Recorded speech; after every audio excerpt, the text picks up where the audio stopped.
여러분 2016년도에 출간한 힐빌리의 노래라는 책을 들어보셨습니까?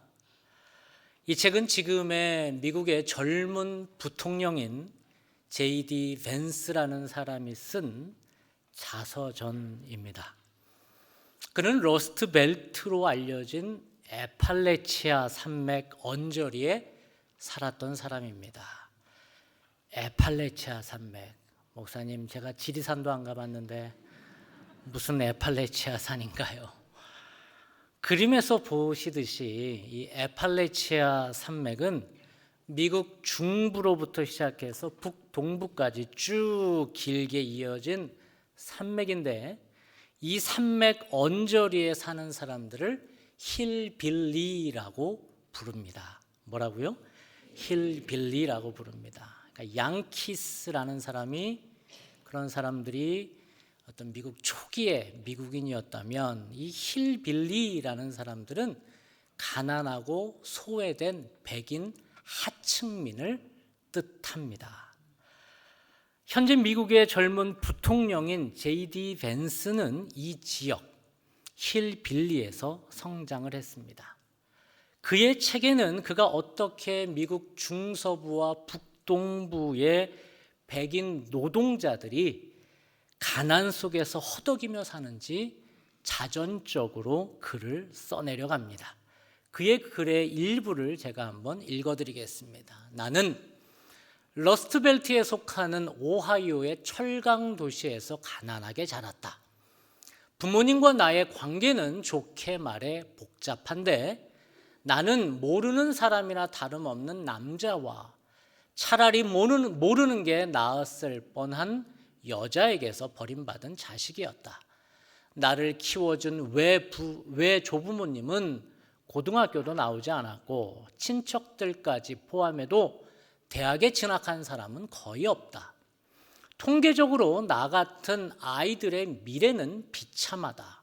운이 좋으면 기초생활수급자 신세를 면하는 정도고, 운이 나쁘면 헤로인 과다 복용으로 사망한다. 자그마한 우리 고향 동네에서 작년에만 수십 명이 그렇게 세상을 떠났다. 나도 비참한 미래를 앞둔 아이들 중 하나였다. 우리는 미국 하면 다 잘 살 거라고 생각을 합니다. 거지들도요, 영어를 잘합니다. 저 영어 나 좀 주지라는 생각을 제가 여러 번 했습니다. 우리는 할리우드 영화의 영향 탓인지 화려한 뉴욕이나 로스앤젤레스, 이 대도시를 생각하면서 미국은 멋진 나라라는 인식이 있습니다. 실제로 미국은 그렇게 멋졌고 풍요로웠습니다. 그랬던 미국이 1970년대부터 변합니다. 산업 구조가 바뀐 것이지요. 인건비 때문에 제조업, 즉 공장은 미국에 있지를 못하고 멕시코나 남미로 내려갈 수밖에 없었습니다. 그러면서 미국은 서비스업 중심의 나라가 되어버립니다. 자동차, 철강, 기계, 석탄을 만들었던 힐빌리라고 불리는 이 중부와 북동부의 지역의 공장이 폐쇄가 되어버립니다. 그러면서 그 지역은 러스트, 녹슬다의 의미인 러스트 벨트로 불리게 됩니다. 그 지역 전체가 가난하게 되어버린 것이지요. 이 벤스가 태어났을 때의 미국이 그러했다라는 것입니다. 그런데 러스트 벨트에 사는 이 힐빌리 사람들은 돈이 없어서 힘든 게 아니었습니다. 그들은 비록 가난했지만 없는 일을 찾아서 열심히 돈을 벌었고, 나라에도 세금을 내고 그렇게 살아가는 근면성실한 사람들이었습니다. 왜냐하면 이 지역은 전통적으로 바이블 벨트라고 불리는 신앙을 가진 크리스찬들이 사는 지역이었기 때문입니다. 그래서 그들은 어려서부터 교회를 다녔고, 철강업과 제조업이 왕성했을 때, 그 돈을 많이 벌었을 때는 하나님께 복을 받았던 때라고 생각을 하며 기쁨으로 살았던 때도 있었습니다. 시간이 지나 산업 구조가 바뀌어서 힐빌리 지역이 지금은 가난한 지역이 되었지만 그들은 성경이 가르치는 대로 벌 수 있을 만큼 벌어서 나라에 세금도 바치고 교회에 11조도 내며 그들은 근면 성실하게 살았던 사람들입니다. 그런데 문제는 나는 그렇게 열심히 살아가는데 일을 안 하면서 나라의 복지만을 가지고 살아가는 기초생활 수급자들을 보면서 그들은 화가 나기 시작을 합니다. 책에서 그들을 복지 여왕이라고 표현합니다. 비꼬는 말이죠. 심지어 그들은 같은 피부색을 가진 백인들이 아니라 다른 나라에서 건너온 멕시칸들, 그리고 빈둥빈둥 노는 거라고 생각하는 흑인들에 대한 분노였습니다. 백인들의 눈에는 이 유색인종들은 자신이 낸 세금으로 미국이라는 나라에서 편안히 지내는 세금 도둑들이었습니다. 그런데 이렇게 부글부글 끓고 있던 러스트벨트에 사는 힐빌리 사람들, 가난한 백인들의 마음에 기름을 확 부은 이가 있으니 그가 바로 도널드 트럼프입니다. 그는 냄새를 정확히 맡았습니다. 어디를 자극해야 표가 나오고 대통령이 될 줄을 알았습니다. 그래서 러스트벨트를 계속해서 자극을 합니다. 지나친 복지 정책 때문에 중부와 북동부 지역의 그 전통적인 백인들이 망했다는 겁니다. 게다가 백인들의 나라인 미국에 유색인종들이 너무 많다는 것입니다. 그들이 지금 백인들의 일자리를 다 빼앗았다는 겁니다. 그래서 그들을 쫓아내야 한다는 것입니다. 지금도 밀려 들어오는 저 멕시칸들을 막기 위해 국경에 장벽을 세워야 한다는 것입니다. 그런데 그 말이 기가 막히게 통하기 시작을 합니다. 8년 전에 그를 선택했던 러스트벨트의 백인 사람들은 다시 혐오와 차별과 갈라치기를 조장하는 이 트럼프를 이번에도 또 뽑아주었습니다. 그 힘에 기댄 트럼프는 자신의 지지자들을 위한 정책들을 더 가시화시켰고, 그러면서 그는 자국 산업만을 보호한다는 이유로 전 세계에 지금도 세금 폭탄을 던지고 있습니다. 이런 정책이 얼마나 미국의 물가를 올려서 자국의 경제를 파탄시키는 일인지, 그래서 전 세계를 경제적으로 공궁에 빠지게 하는 일인지 그는 알지 못하고 트럼프는 저리 날뛰고 있습니다. 어찌 이런 현상이 힐빌리의 미국만의 문제겠습니까?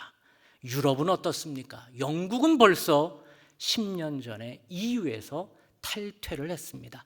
이민자들을 쫓아내고 있습니다. 그런데 그들의 경제 지표가 좋아졌나요? 더욱더 큰 어려움에 영국은 빠지기 시작했습니다. 독일은요, 프랑스는요, 지금 이런 나라들 역시 이민자들 때문에 나라가 망한다고, 그래서 자기들의 세금을 이민자들, 난민들에게 줄 수 없다며 영국은 더욱 극우화가 되어가고 있습니다. 유럽뿐만 아니라 전 세계가 계속 극단적으로 오른쪽으로 가는 이유가 그것입니다. 왜 내 것을 나눠주냐는 것입니다. 왜? 요즘 MZ들에게 뭘 시키면 MZ들이 3요를 한다며요. 이걸요? 제가요? 왜요?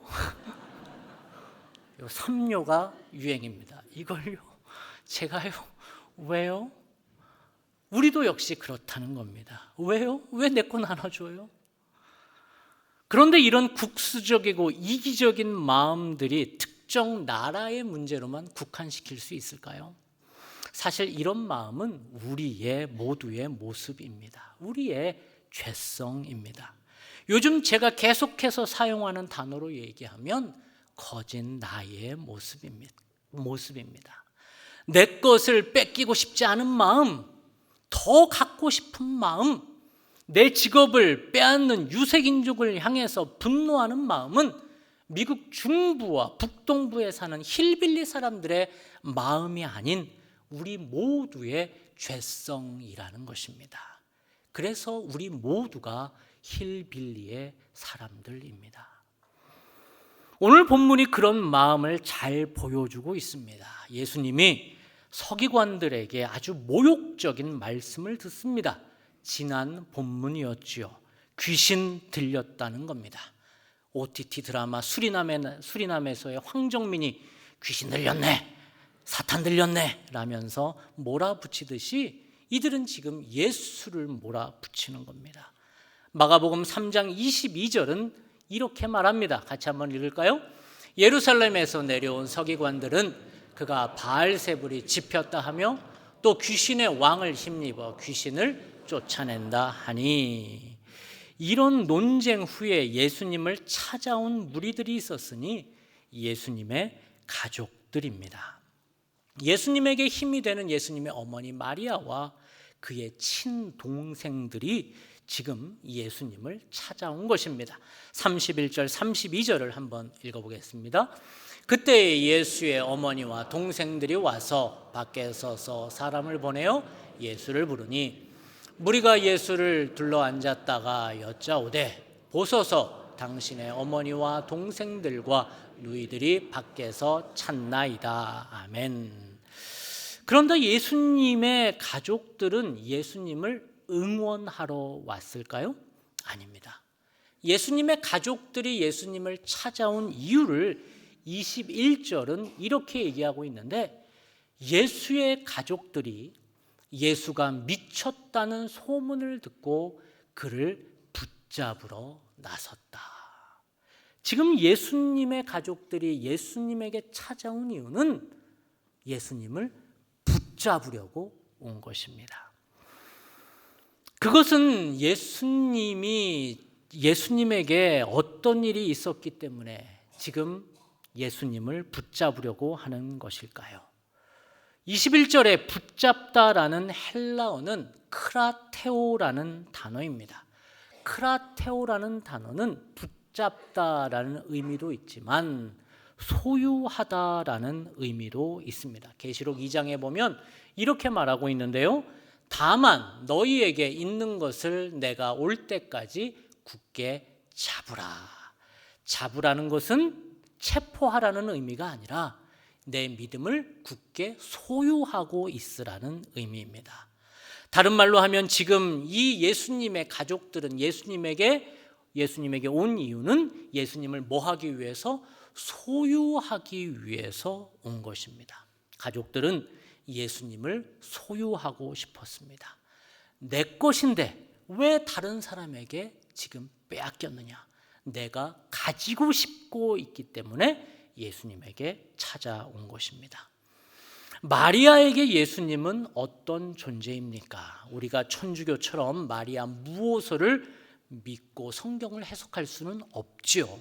마리아도 모성애가 있는 똑같은 인간입니다. 아니, 아들이 군대에 나와서 매일 친구들 만난다고 집에 늦게 들어오고 엄마가 맛있게 차려놓은 밥에도 불구하고 약속 있다고 확 나가버리면 엄마들의 마음은 얼마나 섭섭합니까? 그래도 섭섭함이 이를 데가 없는데 마리아 입장에서 예수님은 내 건데 저리 돌아다니고 있으니 얼마나 소유하고 싶지를 않겠습니까? 예수님의 동생들 입장에서는 어떻겠습니까? 아니, 장남인데 오빠가, 형이, 그 능력 많은 형이 우리 가문 좀 일으켜주지 지금 밖으로 저렇게 왜 이렇게 돌아다니냐는 겁니다. 아니, 좀 가장인데, 장남인데 아버지 목공소 그렇게 어려운 거 아는데, 아니 정말 가난한 사람 돕고 싶다면, 오병이어로 5,000명 먹이고 싶다면, 아니 아버지 옆에 그 넓은 공터 거기서 하면 사람들 오가다가 목공소에서 물건 하나씩이라도 살 거 아니냐. 아니, 성경에는 안 나오지만 그러지 않겠냐는 거예요. 아니, 오빠가 장남인데 왜 저러고 다니냐라는 겁니다. 섭섭하다라는 거예요. 소유하고 싶다라는 겁니다. 그것이 바로 헬라어 크라테오라는 단어입니다. 나만 차지하고 싶은 겁니다. 뺏기고 싶지 않다라는 겁니다. 예수님의 가족도 힐빌리의 사람들이라는 겁니다. 원래 내 건데 다른 사람에게 빼앗겼다는 힐빌리 사람들의 마음이 예수님의 가족에게도 있다라는 거예요. 근데 이런 마음은 우리 모두가 다 가지고 있는 마음이라는 거예요. 내 건데 왜 이거를 남한테 줘? 내 건데 왜 이거를 다른 사람에게 나눠줘? 뺏길 수 없다라는 마음이 우리에게도 있다라는 거예요. 그런데 이런 마음은 예수님을 만나고 나서 얻는 진짜 나의 모습이 아니라는 거예요. 이런 마음은 가짜 나의 마음입니다. 그렇게 가짜 나는 자기 중심적으로 에고 중심적으로 살아가게 합니다. 내가 주인공이 되어 박수를 받아야 하고 나에게 이익이 있어야 하고 내게 조금이라도 손해가 오면 못 견뎌 하는 것이 가짜 나입니다. 죄로부터 생겨난 마음이지요. 그런데 이 마음이 교회 나온다고 없어지나요? 교회에서 봉사한다고 없어지나요? 아니요, 절대 없어지지가 않습니다. 언제까지요? 죽을 때까지 없어지지 않습니다. 데리고 살아야 합니다. 그렇다고 없는 척, 나는 교회 다니니까 직분자니까 모태신앙이니까 없는 척, 멀쩡한 척, 괜찮은 척 포장했다가는 예수님에게 저주를 받았던 종교 지도자들처럼 괴물이 되어버립니다. 그럼 이렇게 올라오는 이기적인 마음, 나만 알아달라고 하는 마음, 남을 미워하는 마음이 올라오면 자책감을 갖고 아이고 내가 교회 다니는 사람인데 내가 직분이 뭔데 이러면서 죄책감에 빠지면 되나요? 아닙니다. 그러면 내 영혼은 어두워진다고 우리는 배웠습니다. 그렇다면 우리는 어떻게 이 마음을 처리해야 할까요? 그것은 지난번에 알려준 처리법이 있습니다. 그런 마음이 올 때마다 우리는 어떻게 해야 합니까? 웰컴해 줘야 합니다. 그 마음을 웰컴해 줘야 해요. 뭐라고 그러죠? 왔어 라고 웰컴해 줘야 돼요. 그 마음을 알아차려야 합니다. 그러면 그 부정적이고 숨기고 싶은 마음 내가 잘 자상하게 대해주면 이놈이 나에게 또아리를 들고 힘을 못 씁니다. 그리고 우리는 어떻게 보내요? 이따 가. 그러면 진짜 가요. 근데 그거 없는 척, 나는 이기는 척 했다가는 또아리를 들고요, 안 나갑니다. 그렇게 어둠이 올라올 때마다 진짜 나는 내 마음과 싸우지 않습니다. 공격적으로 대하지 않습니다. 그 놈이 와서 쉴 수 있도록 공간을 만들어줍니다. 배우자가 내게 한마디를 툭 던집니다. 오늘 아침에 올 때에도 툭 던진 그 마음 때문에 지금 부글부글 끓면서 내가 집에서 내가 차에서 들어갈 때 내가 무슨 말을 하나 보자 이러면서 앉아 있을 수도 있어요. 공간을 만들지 못했기 때문에 그래요. 공간을 만들어주는 것은 진짜 나입니다. 그렇게 공간을 만들어주면서 여유 있게 내 마음을 다루어 줄 때 우리는 깊은 사람이 됩니다. 그렇게 내 영혼에 공간을 만들어주기 위해서 쪼그라붙은 내 영혼을 넓히시기 위해서 하나님은 태초에 인간을 만드시고 그 쪼그라붙은 것에 뭐를 하셨어요? 숨을 불어넣어 주셨습니다. 그렇게 쪼그라붙은 영혼에 숨을 불어넣어 주시니 뭐가 나와요? 공간이 나오게 되는 것입니다. 그 숨이 무엇입니까? 성령 루아흐입니다. 그래서 하나님의 사람, 깊은 숨이 있는 사람, 성령이 있는 사람은 남을 품을 수 있는 공간이 생기는 것입니다. 우리가 그래서 급하고 바쁜 생활을 하다가도 잠시 멈춰서 깊은 숨을 들어 마시고 깊은 숨을 내쉬는 시간, 성령으로 나를 가득 채우는 시간, 그것이 기도인데 이렇게 기도하는 시간이 있을 때 우리는 남을 품을 수 있는 공간을 비로소 갖게 되는 것입니다. 그렇게 내가 기도할 때, 숨을 깊이 쉴 때, 성령이 내 안에 가득할 때 진짜 내가 됩니다. 아하, 내가 이런 사람이었구나 알아차립니다. 남편이 아내가 내게 던진 그 말을 가지고 어떻게 되받아줄까라고 하는 게 아니라 그 말을 왔어, 그리고 공간을 만들어주고 이따가 내보내 주는 것입니다. 그래서 예수님도 수시로 기도 시간을 가신 것입니다. 그렇게 깊은 숨으로 하나님과 교제를 하신 것입니다. 그렇게 하신 이유가, 그렇게 기도할 때 우리 안에 이기적인 마음, 남을 이겨먹으려고 하는 마음, 손해보고 싶지 않은 마음, 나만 뒤처질까 불안하고 두려운 마음들, 이런 거짓 나의 마음이 사라지기 때문입니다. 여러분, 한번 숨을 깊이 들여 마셨다가 한번 깊이 내보내십시다. 시작.